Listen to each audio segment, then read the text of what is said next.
HarperCollins presents A Taste for Poison, 11 Deadly Substances and the Killers Who Used Them, by Neil Bradbury, read by Derek Perkins.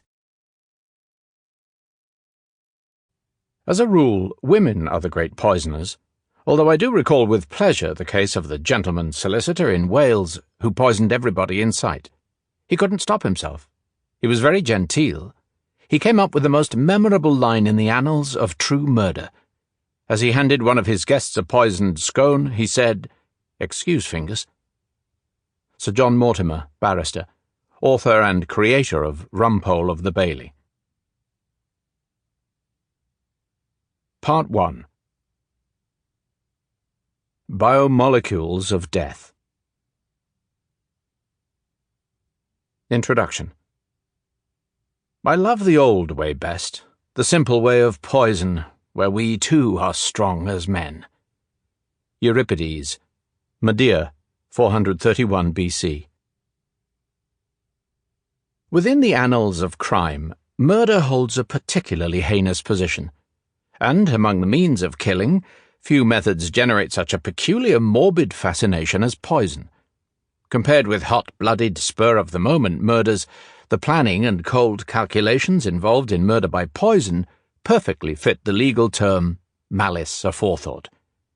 Poisoning requires planning and a knowledge of the victim's habits. It requires consideration of how the poison will be administered. Some poisons can kill within minutes. Others can be given slowly over time, gradually accumulating in the body but still leading inexorably to the victim's death. This book is not a catalogue of poisoners and their victims, but rather explores the nature of poisons and how they affect the body at the molecular, cellular, and physiological levels. Each poison kills in its own unique way, and the varied symptoms experienced by the victims often give clues as to the nature of the poison used against them.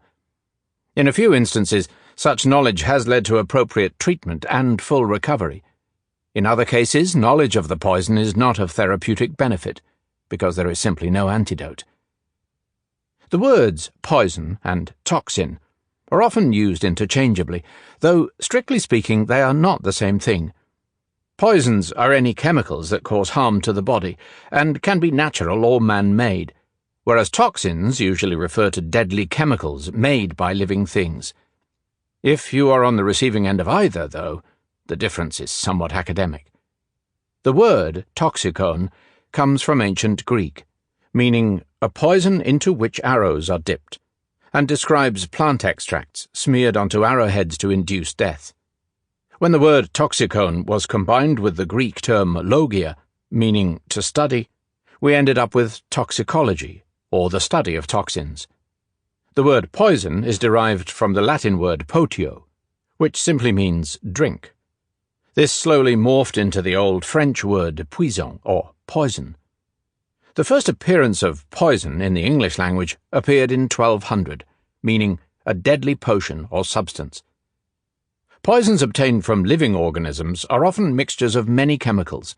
For example, crude extracts from the deadly nightshade plant, also known as belladonna, are quite dangerous, but from these extracts comes the purified chemical atropine.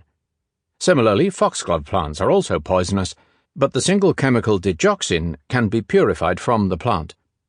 Historically, some poisons have been created by mixing together several different poisons, as seen in aqua tofana, a mixture of lead, arsenic, and belladonna. How does a chemical sitting in a bottle doing no harm to anyone end up as a poison inside a dead body? Whatever the poison may be, there are 3 distinct stages that occur before death: delivery, actions, and effects. Poison can be delivered to a victim through 4 routes: ingestion, respiration, absorption, or injection. That is, they may be eaten or drunk and enter the body through the intestine, inhaled into the lungs, absorbed directly through the skin, or injected into the body, either into muscles or the bloodstream. How a killer gets the poison into a victim's body depends on the nature of the poison. Although poisonous gases have been used to kill, they involve a degree of technical difficulty that makes them impractical to utilize, and often makes it hard to target a specific individual. Absorption Sample complete. Ready to continue?